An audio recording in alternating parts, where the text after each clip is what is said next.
말씀은 골로새서 3장 5절 말씀인데요. 이 한 절밖에 안 되니까 우리 다 같이 한 목소리로 읽고 그리고 은혜 나누는 시간 가지기 원합니다. 시작. 그러므로 땅에 있는 지체를 죽이라. 곧 음란과 부정과 사욕과 악한 정욕과 탐심이니 탐심은 우상 숭배니라. 아멘. 아멘. 우리 한번 따라할까요? 우상 숭배를 멀리하는 삶.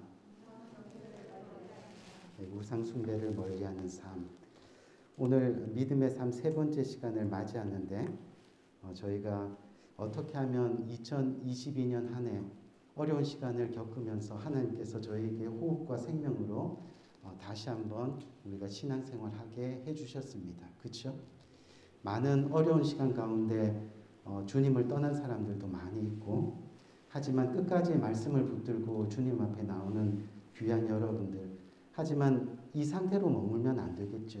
왜냐하면 언제 또다시 어려움이 있을 수 있으니까 우리는 또다시 말씀으로 돌아가고 또다시 주님이 진정으로 원하시는 믿음의 생활을 해나가야 하는 겁니다. 그래서 오늘 믿음의 삶 세 번째 시간을 저희가 맞이하고 있는데, 우리가 말씀에 들어가기 전에 정말 우리가 이 땅에서 믿음의 삶을 살아야 하는 이 근본적인 이유가 무엇인가에 대해서 한번 생각을 나누고 그리고 오늘 본문으로 우리가 들어가기 원합니다. 우리 사랑하는 귀한 성도님들, 이 세상에서 모든 사람들이 인정하는 절대 명제가 하나 있는데 어느 누구도 그 명제를 부인할 수 없는 절대적인 진리가 하나 있는데 그게 여러분 뭔지 아십니까? 바로 사람은 누구나 죽는다입니다. 절대 명제 중에 하나가 바로 사람은 누구나 죽는다입니다. 사람이 죽는다는 이 사실은 우리 모두가 잘 알고 있는 명제 중에 하나이죠. 그런데 여러분 잘 생각해 보세요. 그 후에는 어떻게 되는가? 우리가 죽고 난 그 이후에는 어떻게 되는가? 이 명제에 대해서는 사실 우리 모두가 잘 알지 못합니다. 다만 서로 다른 여러 주장들이 있을 뿐이죠. 하지만 저와 여러분들이 믿는 이 성경은 우리가 죽은 이후에 천국과 지옥이 있다라고 말씀하고 있습니다. 우리가 이 땅에서 살아가는 동안에 우리가 예수님을 잘 믿어서 하나님의 구원을 얻게 되면 바로 천국에 갈 수 있다라고 성경은 이야기합니다. 그렇지 않으면 어떻게 돼요? 아무리 우리가 착하게 살고 성실하게 살아도 하나님을 믿지 않는 죄로 말미암아 지옥에 간다라고 성경은 또한 경고하고 있습니다. 그리고 나서 바로 이 믿음 생활에 있어 가장 중요한 것이 바로 천국에서의 우리의 신분, 또 천국에서의 우리의 상급이 이 모두가 바로 우리가 이 땅에 살아가면서 우리가 어떻게 삶을 준비했는가. 다시 쉽게 말할까요? 우리가 어떻게 살아왔는가 하는 것에 따라서 바로 신분과 상급이 갈리어진다라고 성경은 또한 이야기하고 있습니다. 그런데 더 심각한 것은 뭐냐 하면 오직 예수 안에서만 하나님의 구원이 있다라고 말씀하고 있죠. 그래서 세상이 보기에는 어때요? 이 기독교가 어쩌면 매우 독단적이고 또 이 기독교가 어쩌면 매우 배타적일 수도 있게 되는 겁니다. 하지만 우리 사랑하는 성도님들, 만약에 이것이 사실이라면, 만약에 우리가 죽음 이후에 천국과 지옥이 갈리는 심판 앞에 서야 되는 것이 사실이라면 우리 모두는 지금 예수님을 믿어야 합니다. 왜요? 사람이 한 번 죽는 것은 확실한데 언제 죽을지 모르기 때문입니다. 그리고 예수님을 믿는 것에서 더 나아가 우리 모두는 이 성경에 대해서 정말로 이것이 사실인지 또 아닌지에 대해서 관심을 가지고 계속해서 하나님을 알아가는 삶을 우리가 살아가야 하는 겁니다. 왜냐하면 어느 누구도 저와 여러분들의 인생을 책임져 주지 않기 때문입니다.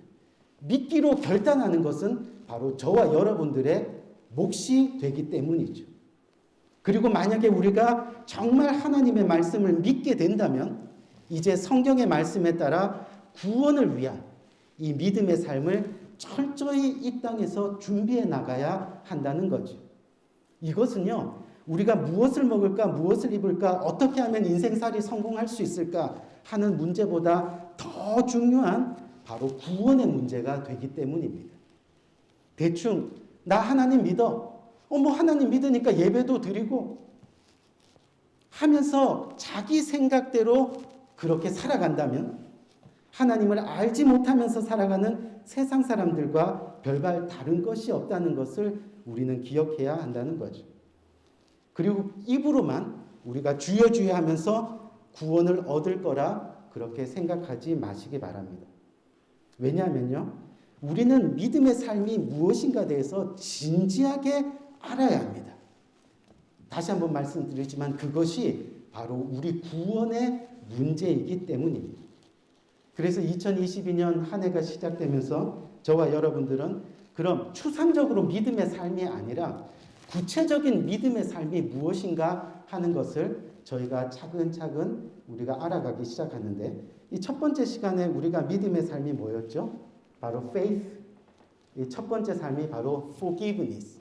이 용서의 삶에 대해서 우리가 은혜를 나누었습니다. 그리고 두 번째 시간 A에 해당되는 아가페, 사랑하는 삶. 이 사랑하는 삶이 무엇인가에 대해서 서로 이야기를 나누었습니다. 그리고 세 번째 바로 믿음의 삶, 세 번째 시간이 뭐죠? idolatry. 뭡니까? 우상숭배. 우상숭배를 멀리하는 삶이라는 주제를 가지고 오늘 이 시간 저와 여러분 은혜를 나누려고 합니다.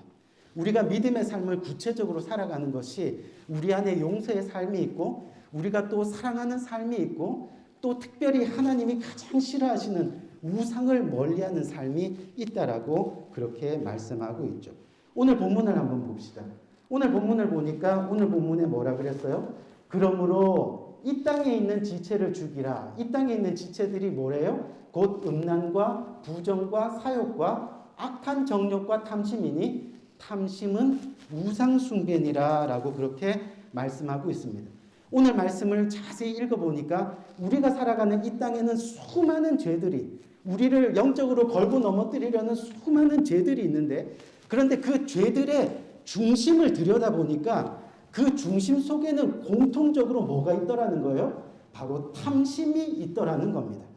그리고 결국은 그 탐심이 오늘 뭐라고 이야기합니까? 우상숭배라고 그렇게 말씀하고 있는 거예요. 우리 사랑하는 성도님들, 우리 마음에요, 이 탐심이 생기기 시작하면 내가 탐하는 그것들이 결국은 내 삶의 주인이 되어버립니다. 그래서 그것이 바로 우상숭배가 되는 거죠.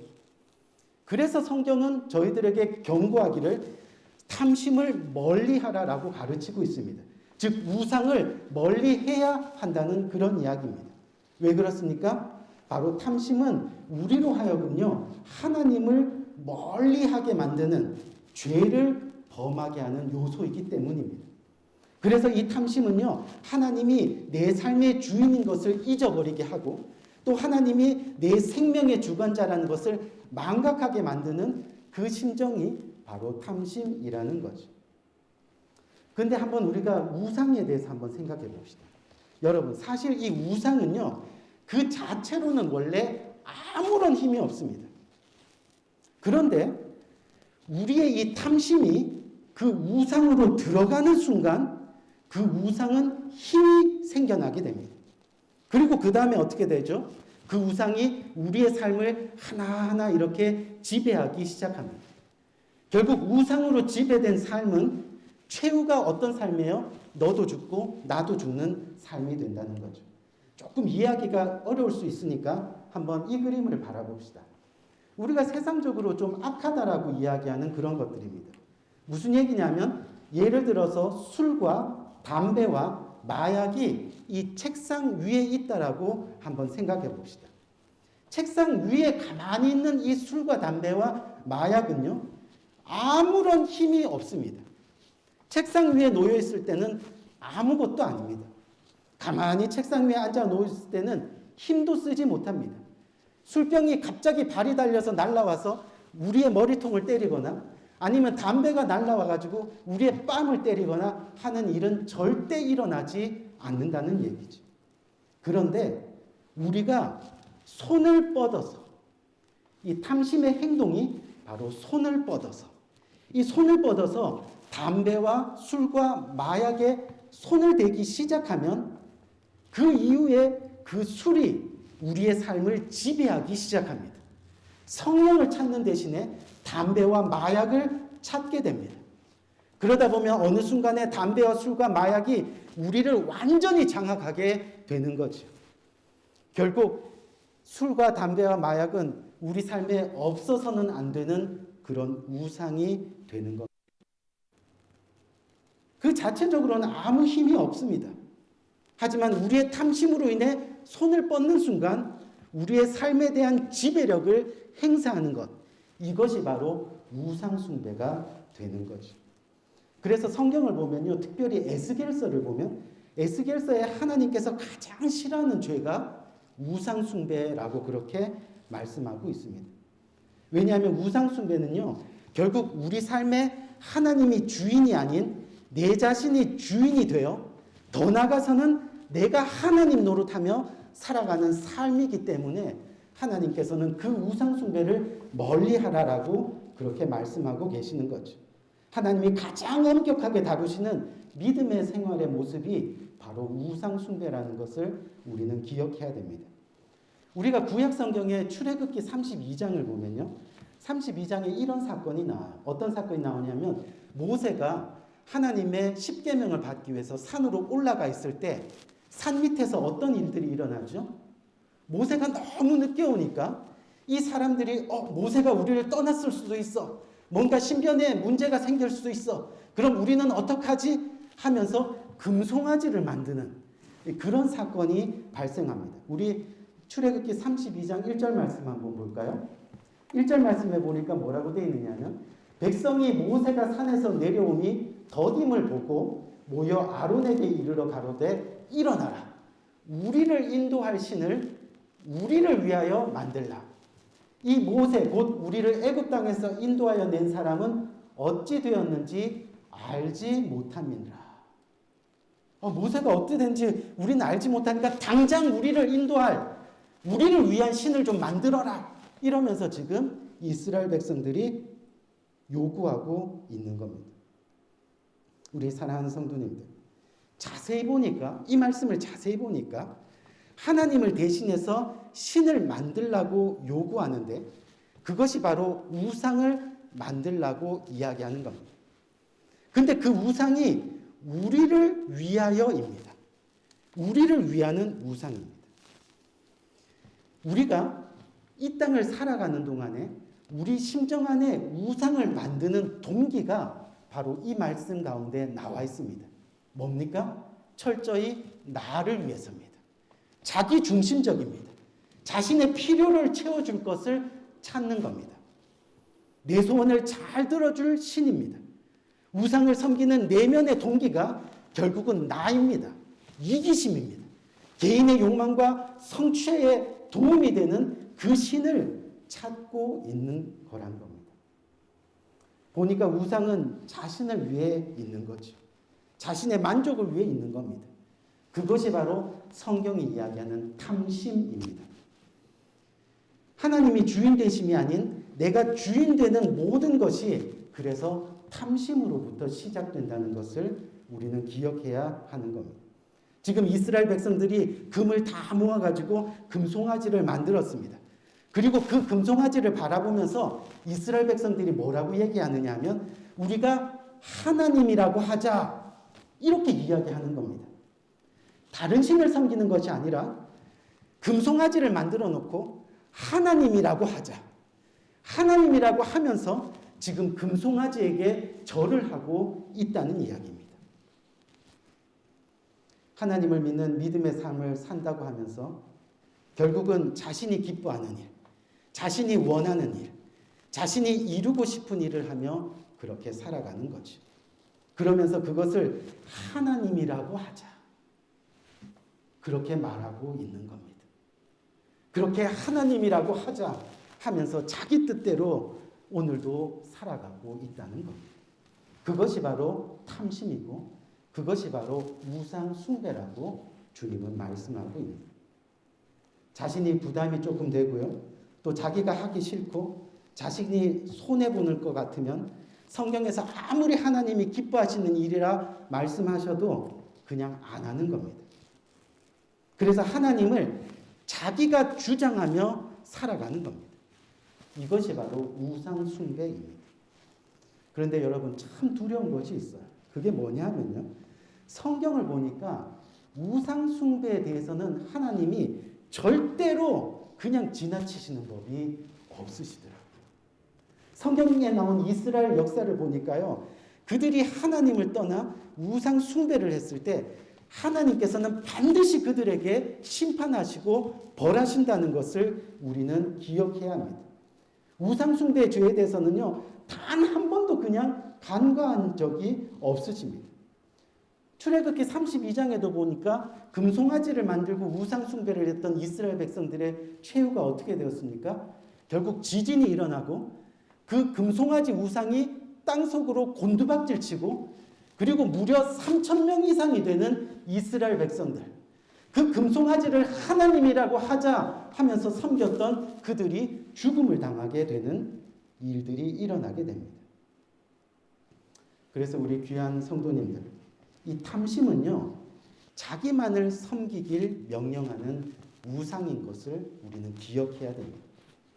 그래서 이 탐심이 한번 생기면 또 다른 사람들의 소욕에 대해서 막 욕심이 생기게 되고, 그래서 이 탐심을요, 우리가 헬라어로 살펴보면 무슨 뜻이냐 하면 더 움켜준다라는 뜻을 가지고 있습니다. 더 움켜진다. 여러분, 우리 마음 가운데 탐심이 생기면 결국은 우리의 삶 가운데 하나님은 없는 겁니다. 왜요? 그 이유가 뭐냐면 하나님은 우리가 믿음의 삶 또 신앙의 삶을 살아가기 위해서 예수님처럼 살라라고 그렇게 가르쳐 주시거든요. 예수님처럼 살아가는 우리의 모습이 바로 그리스도인의 진정한 모습입니다. 그리스도인의 진정한 삶의 모습이 뭐예요? 서로 용서하고 서로 사랑하고 또 서로 나누고 또 서로 섬기고 또 주님의 몸된 교회를 위해서 아낌없이 봉헌하고 하는 이 모든 삶을 이야기하는 거죠. 그런데 탐심을 움켜쥐는데 이 탐심은 더 움켜진다는 거예요. 더 움켜쥐고 있으니까 하나님이 우리의 삶 가운데 있을 리가 없다는 거죠. 하나님은 나누라고 하고 베풀라고 하고 섬기려고 하는데 우리의 탐심이 더 움켜져야 한다고 하니까 하나님이 우리의 삶 가운데 있을 수는 없는 겁니다. 결국 자신이 하나님 노릇을 하게 됩니다.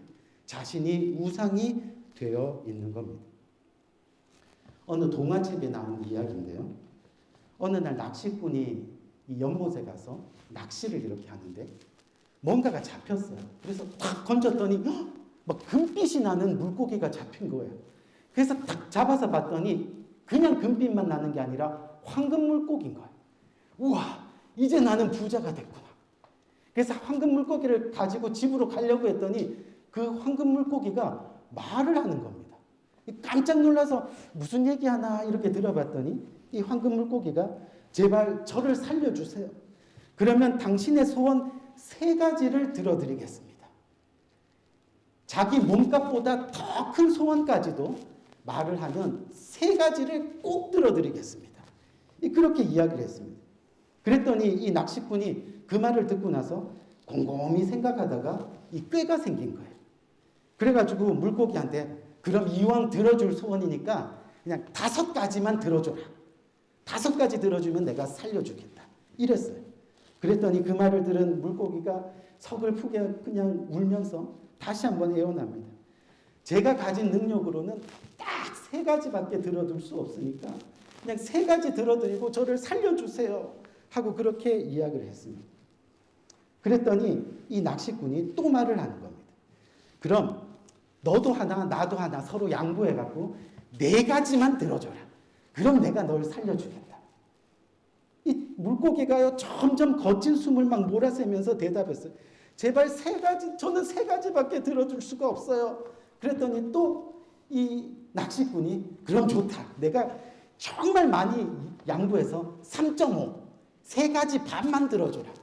물고기가 반은 그럼 뭔가요? 그랬더니 뭐 반은 내가 혹시 소 100마리 이러면 네가 50마리만 들어주면 돼. 이렇게 하는 거예요. 그렇게 계속 얘기가 오고 가도 하는 사이에 어떤 일이 벌어졌을까요? 예, 결국 물고기는 죽었어요. 우리 사랑하는 성도님, 더 움켜쥐려고 하다가 결국은 아무것도 가질 수 없게 되었다는 겁니다. 더 움켜쥐려고 하다 보니까 우리 삶에 하나님이 없는 겁니다. 더 움켜쥐려고 하다 보니 결국 자신의 손에도 남아있는 것이 하나도 없더라는 거죠. 우리가 잘 알고 있는 애플 회사의 창업자 누구죠? 스티브 잡스. 제가 1부 예배 때 스티븐 잡스 그랬더니 막 웃으시더라고요. 그래서 무슨 얘기인지 모르고 다시 스펠링을 봤더니 스티브 잡스라고. 스티브 잡스 잘 아시죠? 이 스티브 잡스가 죽고 나서 어떤 한 신문 기자가 이 스티브 잡스의 혼외 딸, 여러분도 다 아실 겁니다. 그렇죠? 스티브 잡스에게는 혼외 딸이 있었어요. 그 혼외 딸을 만나가지고 인터뷰한 내용이 제가 어느 신문에서 읽은 적이 있습니다. 근데 그 내용 중에 부친께서 재산을 얼마나 남기셨는지 아십니까? 라는 질문이 있었는데 그 질문에 이 딸이 뭐라고 대답하느냐 하면 다 남겼다고 들었는데 나에게는 하나도 없습니다. 라고 그렇게 대답했습니다. 그게 인터뷰 전체 내용이 아닙니다. 그냥 가볍게 질문한 내용인데 그 짧은 인터뷰 내용이 저에게 많은 생각을 하게 했습니다. 무슨 생각을요? 다 남겼다고 하셨는데, 다 남기셨다고 했는데, 우리 사랑하는 성도님, 실제로 우리는요, 다 남기고 떠납니다. 아무것도 가져가지 못합니다. 얼마 전에 우리 곁을 떠난 우리 고 서인수 성도님, 임종까지 제가 지켜보면서 그의 모습을 보니까 정말 빈손으로 가셨습니다. 아무것도 손에 든 것이 없었습니다. 빈손으로 온 모습 그대로 그냥 빈손으로 가시는 것을 보게 되었습니다. 우리가 이 사실을 깨달아야 비로소 우리는 내 인생의 주인이 아니다라는 사실을 비로소 알게 되는 겁니다. 아멘. 지금까지 내 인생 내가 책임져야지, 내 인생 내가 주인이 돼야지 하며 살아왔는데 결국 생명을 또 우리의 호흡을 다스리시는 분이 하나님이심을 우리는 깨달아야 한다는 거죠. 그렇다면 이제 마지막으로 우리가 이 탐심, 즉 우상숭배를 멀리하는 삶을 살기 위해서 우리는 어떤 믿음의 생활을 해나가야 하는 걸까? 그것을 우리 구체적으로 적용하면서 한번 살펴보기를 원합니다. 오늘 여러분들이 큐티 말씀하는 본문에 그 내용이 그대로 나와 있더라고요. 누가복음 12장 말씀에 12장 말씀에 어떤 사람이 등장해요? 어리석은 부자 한 사람이 등장을 합니다. 이 부자가 곡식을 쌓아둘 곳이 없을 정도로 어느 해에 풍년을 맞았습니다. 그래서 있던 곳간을 다 헐고 새로운 창고를 지었는데 그 다음에 또 풍년을 맞아가지고 또 새로 지은 것을 다 헐고 더 큰 창고를 지었습니다. 그리고 거기에 모든 물건과 곡식을 다 쌓아놓고 뭐라고 이야기하느냐 하면 내가 평생을 평안히 쉬고 먹고 마시고 즐기며 그렇게 살겠다라고 그렇게 이야기합니다. 그리고 누가복음 12장의 말씀을 쭉 읽어보면 제일 많이 나오는 단어가 내 것, 내 것, 내 것이라는 단어가 가장 많이 나오죠. 심지어는 이 어리석은 부자가 자기의 영혼도 내 것이라고 그렇게 이야기합니다. 그랬더니 누가복음 12장 20절에 하나님이 뭐라고 말씀하시는지 한번 들어봅시다. 하나님이 누가복음 12장 20절에 하나님이 이르시되 어리석은 자여, 이 부자를 뭐라 그랬다고요? 어리석은 자여 이러면서 오늘 밤에 내 영혼을 도로 찾으리니 그러면 내 준비한 것이 네 것이 되겠느냐 하셨으니. 우리 사랑하는 성도님들, 하나님이 이 부자를 어리석은 자라 말씀하셨습니다. 왜요? 그 부자가 자신이 가진 것을 내 것이라고 주장했기 때문입니다. 심지어 영혼까지도 내 것이라고 말했기 때문입니다. 그것이 바로 탐심입니다. 그리고 그 탐심의 결과는 너의 영혼을 데려가면이 되는 겁니다. 사랑하는 성도님들, 그래서 우리가 우상숭배, 즉 탐심을 멀리하는 삶을 살기 위해서는 첫 번째로 바로 내가 가진 물질의 주인이 누구인가를 날마다 묵상하며 나가는 삶을 살아야 합니다. 날마다 나의 삶의 주인, 내 물질의 주인이 누구인가를 확인하는 삶을 그렇게 살아가야 하는 겁니다. 내 가진 모든 것, 내 것이 아니라 결국 하나님의 것입니다. 다 남기고 가는 인생, 하나님의 것입니다. 이 사실을 매일 확인해야 됩니다. 여러분, 성경에 보면 내가 가진 모든 것이 내 것이 아니라 하나님의 것입니다. 이 뜻을 담은 한 단어가 있습니다. 유일한 한 단어. 그 단어가 뭡니까? 바로 11조입니다. 이 11조의 뜻이 내가 가진 모든 것이 주님의 것입니다. 라는 의미입니다. 이것이 바로 믿음의 삶입니다. 여러분, 우리가 교회에 나와서요, 믿음 생활을 한다고 하죠. 그러면서 때로는 성령 충만해질 때도 있고, 때로는 감동이 들 때도 있고, 그래서 때로는 내 생명과 삶이 하나님의 것입니다. 이렇게 고백할 때도 있는 겁니다. 그런데 이런 고백은 우리가 입으로는 얼마든지 할 수 있다는 거죠. 하지만 구체적으로 보세요. 우리의 돈 지갑이 하나님의 것입니다. 우리의 마음으로 인정하는 것은 그렇게 쉬운 일이 아닙니다. 결국 돈에 대한 문제는 신앙에 대한 문제입니다. 그래서 11조는 바로 믿음 생활의 핵심이라는 거죠. 내가 이 땅에서 누리는 모든 것이 하나님이 주신 축복입니다. 이 고백이 진심으로 마음으로부터 이루어질 때 우리는 실질적으로 믿음의 삶을 행동으로 옮기며 살아가게 되는 거죠. 그리고 그 고백이 결국 우리를 탐심에서 멀리 지켜주게 되는 겁니다. 아멘? 두 번째 한번 살펴봅시다. 두 번째, 우리가 우상숭배, 즉 탐심을 멀리하는 삶을 살기 위해서 어떤 거가 있어요? 바로 나의 생명이 하나님께 있음을 날마다 고백하는 마음을 가져야 됩니다. 누가복음 12장에서요, 하나님이 부자에게 하신 것처럼 똑같이 하나님이 이 시간에 우리들에게 와서, 야, 너 이제 거기서 그만 살고 이리 와라, 이리 와라 하시면 우리는 어떻게 해야 돼요? 다 놓고 가는 겁니다. 여러분 아시다시피 저에게는 가장 사랑하는 큰 누님이 있었는데, 그 큰 누님이 아침에 학교 잘 갔다 와 하고 나갔는데 저녁에 볼 수 없는 거예요. 지금 평생을 몇십 년 동안 보지 못하고 살아갑니다. 주님이 오라 그러면 가야 되는 것이 저와 여러분들의 인생입니다. 하나님이 내 생명을 찾으시는 순간, 그래서 내 소유가 내 것이 아님을 그때 알게 됩니다. 하지만 그때는 이미 늦은 거예요. 결국 우리의 생명이 하나님이 주관하신 것임을 날마다 기억하면서 주님 앞에 나가는 거예요. 내 몸이요, 내 것이라고 해도 여러분들의 몸을 잘 컨트롤할 수 있으세요? 없잖아요. 내 몸은 내 것이 아니라 하나님이 주관하신 것이라고 믿고 나가면 마음이 편한데요. 제가 요즘에 가장 고민하는 것 중에 하나가 이 머리가 빠집니다. 이 소갈머리가 자꾸 빠져요.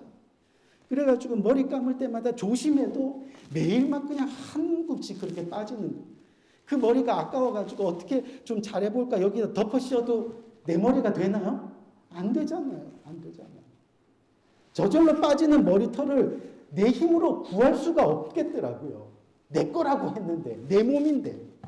무슨 이야기냐면 결국 전적으로 우리의 생명이 하나님께 속한 것임을 인정할 때 우리는 마음 편히 참된 믿음의 삶을 이 땅에서 살아갈 수 있게 되는 겁니다. 하나님이 기뻐하시는 일을 행하게 되는 거죠. 흰머리가 생겨도 머리털이 빠져도 조금 걱정은 되긴 하지만 그래도 기쁨으로 하나님의 일을 감당하게 되는 거죠. 선하고 착하게 욕심과 탐심을 버리고 하나님 나라를 위해서 우리는 그렇게 살아가게 되는 겁니다. 근데 우리 사랑하는 성도님들 오해하지 마세요. 무슨 오해냐면 하나님 나라를 위해서 전부 여러분에 있는 것 전부를 희생하라는 것이 절대 아니에요. 성경을 보니까 하나님이 우리들에게 축복을 주시는데 그 축복하신 거에는 이웃을 위해 그리고 하나님 나라를 위해 나누고 드릴 것까지 주셨다라고 그렇게 말씀하고 있습니다. 그렇기 때문에 욕심과 탐심을 갖지 말라는 이야기예요. 말씀에 정직하면 우리도 잘 살고 내 이웃도 잘 살고 하나님 나라의 상급도 쌓여요. 아멘? 그것을 우리는 이야기하는 겁니다. 그래서 마지막 결론으로 세 번째, 우리가 우상 숭배, 탐심을 멀리하는 삶을 살기 위해서는 결국은 뭐예요? 바로 하나님에게 대해 부요한 삶을 살아야 하는 겁니다. 우리가 누가복음 12장 21절 말씀 한번 봅시다. 21절 말씀을 보니까 뭐라 그랬어요? 자기를 위하여 재물을 쌓아두고 하나님께 대하여 부요치 못한 자가 이와 같으니라 라고 말씀하고 있습니다. 결국 우리가 탐심을 멀리하고 또 우상숭배를 멀리하고 하나님께 더 가까이 이 땅에서 진실한 삶을 살 수 있는 그것이 뭐라고요? 하나님께 대하여 부요한 자. 아멘. 하나님께 대하여 부요하게 살아가는 사람. 진정으로 부요한 사람은 하나님께 대하여 부요한 사람입니다. 하나님 나라에 부요한 사람입니다. 하나님의 일을 막지 않습니다. 하나님의 사역을 방해하지 않습니다. 선교에도 열심으로 동참합니다. 구제에도 열심으로 동참합니다. 몸을 드립니다. 시간을 드립니다. 기도로 마음을 드립니다. 그것이 바로 하나님을 부요케 하는 삶이 되는 거예요. 저와 여러분 믿음 생활하는 가운데 갑자기 어느 순간 누군가가 저와 여러분들에게 다가와서 지금 하나님을 믿는 여러분이 가장 필요로 하는 것이 무엇인지 한 가지만 말하면 그 소원을 들어드리겠습니다. 이런 질문을 받게 된다면 저는 늘 마음 가운데 예수님만 있으면 됩니다. 제게 필요한 것은 오직 예수님 뿐입니다. 이 고백을 죽기 전까지 한 번이라도 하고 죽고 싶은 심정이 바로 저의 심정입니다. 이 고백이 저와 여러분 모두에게 일어나길 저는 간절히 바라는 거예요. 이 땅에서 탐심을 버리고 우상 숭배를 멀리하고 내 필요한 것 무엇이냐고 물었을 때 나에게 필요한 것 오직 예수 그리스도이면 됩니다. 이 고백이 이루어지기를 원하면서 저는 오늘도 살아가고 있습니다. 이 고백이 이루어지기를 원하면서 여러분 오늘도 살아가는 복된 여러분들 되시기를 주님의 이름으로 간절히 부탁드립니다. 우리 사랑하는 성도님, 이것이 진정한 그리스도인의 고백이 아니겠습니까? 이것이 믿음의 삶을 살아가는 증거가 아니겠느냐는 거죠. 바라기는 우리 모두 하나님이 기뻐하시는 일, 믿음의 삶을 살기 위해서 오늘도 끊임없이 탐심을 내가 취하는 우상 숭배를 벗어버리고 우리가 2022년도 우리가 목표가 뭐예요? 스스로 증인이 되어 첫 번째가 뭡니까? 내 안에 있는 우상들을 제거하는 것. 아시죠? 2022년 사랑의 빚진 교회 표어, 목표입니다. 내가 그리스도인으로서 스스로 증인이 돼요. 그 스스로 증인이 되는 삶이 뭐예요? 내 안에 있는 우상들을 제거하는 삶. 그 삶들을 살아서 더욱 하나님과 더불어 아름다운 인생 살아가는 복된 여러분 되시기를 주님의 이름으로 간절히 축원드립니다. 우리 한번 기도할까요?